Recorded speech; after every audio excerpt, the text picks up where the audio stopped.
भागवती गंगा परिवार में आप सभी का बहुत बहुत स्वागत है। जो भी इस चैनल पर नए जुड़ रहे हैं उन सभी से निवेदन है, कृपया रेड बटन पर क्लिक करके हमारे चैनल को सब्सक्राइब अवश्य कर लें।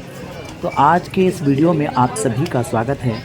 आज हम आपको दर्शन कराने ले चल रहे हैं गोकुल में स्थित बहुत सुंदर स्थान के, जिसका नाम है रमण रेती। तो आप जब भी मथुरा वृंदावन घूमने के लिए आएँ तो रमण रेती अवश्य आइए।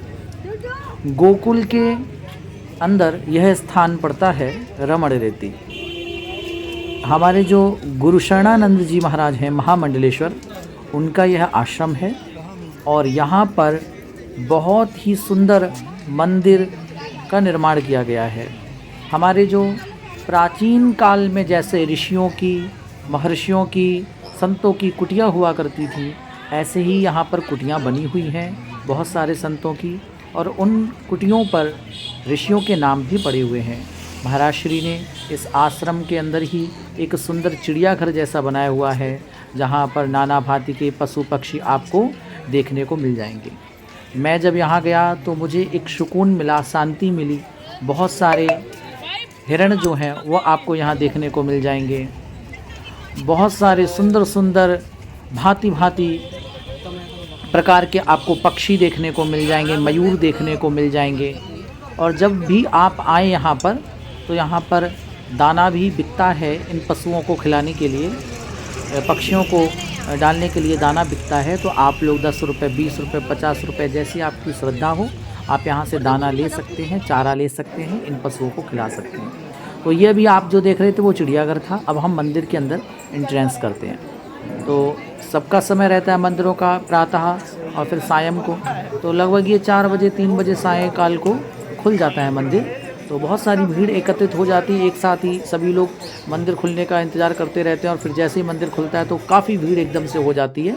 तो अगर आपको थोड़ा शांति में दर्शन करना है तो थोड़ी देर बाद जाएं, मंदिर खुलने के आधे घंटे बाद जाएंगे तो थोड़ा शांति सुकून मिलेगा।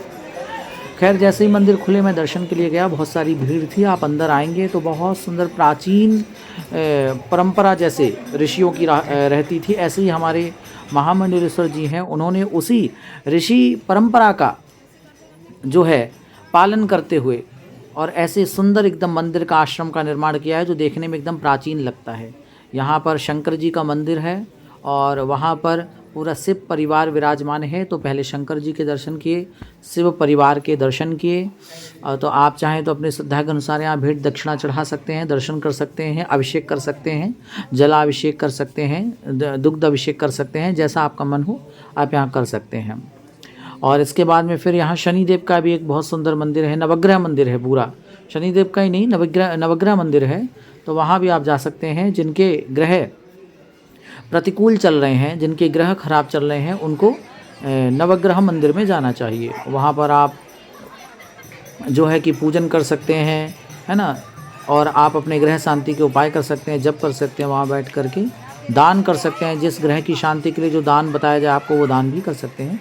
तो ये नवग्रह मंदिर है, ये भी गुरु शरणानंद जी के आश्रम में बना हुआ है। यहाँ पर आपको पूरे नवग्रह मिल जाएंगे, ठीक है ना। ये देखिए नवग्रह की प्रतिमा आपके सामने विराजित है। तो आप यहाँ शनि महाराज को तेल भी अर्पित कर सकते हैं, राहु को दूर्वा घास चढ़ा सकते हैं, शनि को समी चढ़ा सकते हैं, है ना। इस प्रकार से सबका बना हुआ है, पूरे नवग्रह विराजमान है। मध्य में जो रहते हैं वो भगवान सूर्य रहते हैं, प्रधान जो है नवग्रह में वह भगवान सूर्य हैं। तो नवग्रह आदि का पूजन करेंगे, इससे ग्रह शांति होती है। तो इनके भी हमने दर्शन किए, आप लोग भी मेरे साथ में दर्शन करिए और आनंद लीजिए। फिर हम मुख्य मंदिर में प्रवेश करेंगे। मंदिर में जब प्रवेश करेंगे तो यहाँ बहुत विशालकाय हाथी इधर उधर खड़े हुए हैं, जो देखने में बड़े सुंदर लग रहे हैं।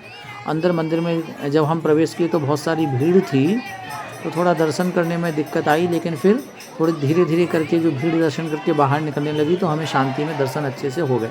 यहाँ की एक विशेष बात है, यहाँ एक हाथी रहता है जो आरती के समय केवल आता है, और जब आरती होती है तो यहाँ घंटी बजाता है। तो कभी भी आप यहाँ आरती दर्शन करेंगे तो आप देखेंगे कि एक हाथी आता है और वो हाथी घंटी बजाता है, तो आपको बड़ा सुंदर लगेगा।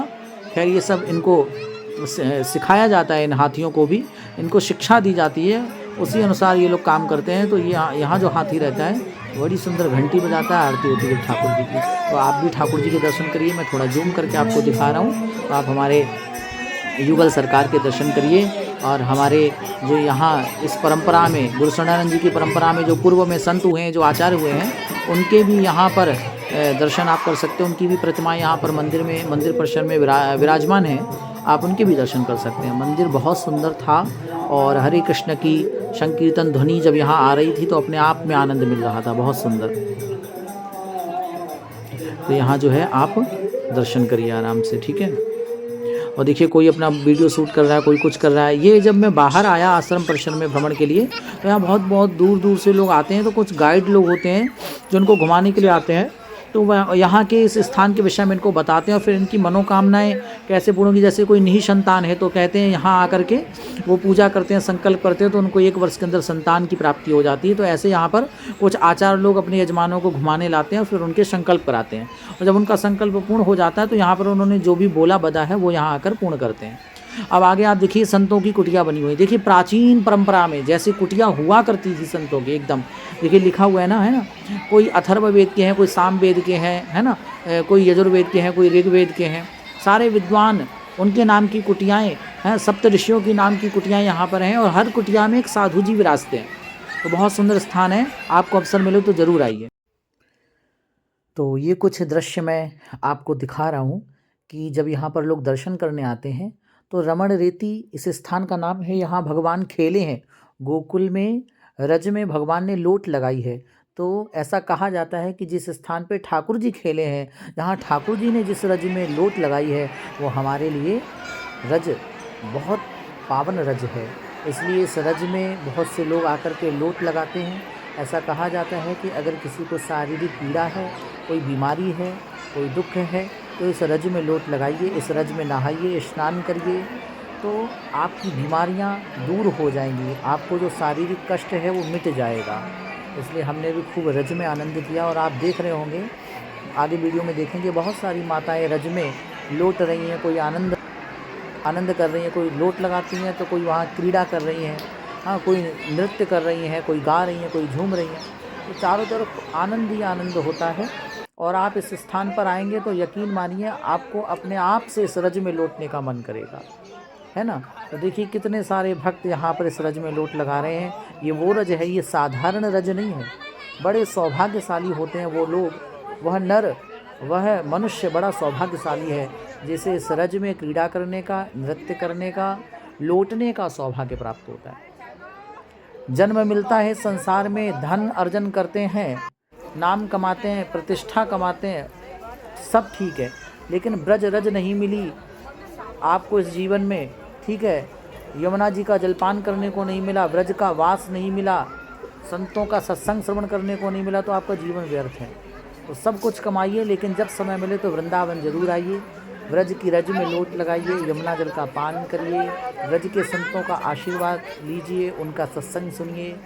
और यहाँ जितने भी ब्रज 84 कोस में मंदिर हैं, कोशिश करिए कि एक एक वर्ष आकर के नए नए मंदिरों का दर्शन करें। ऐसा नहीं कि आप हर बार आएँ तो जो मंदिर हैं वहीं पे बार बार घूम रहे हैं। ब्रज 84 कोस में फैला हुआ है, तो आप कभी नंदगांव आएँ, तो कभी बरसाने आएँ, कभी गोकुल आएँ, कभी गोवर्धन आएँ, है ना। तो आगे भी मेरे साथ आप बने रहिएगा।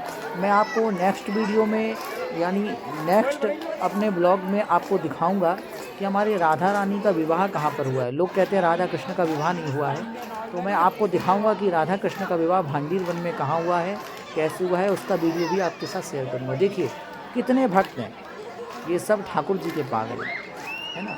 संसार में पागल हो जाएंगे तो आगरा के पागल खाने में जाना होगा, और बिहारी जी के पागल हो जाइए, उनके नाम के पागल हो जाइए, तो रमण रेती आना होगा। और फिर पूरे परिवार के साथ, जैसे ये लोग अपने घर को छोड़कर, यहाँ पर सारी चिंताओं को छोड़कर नृत्य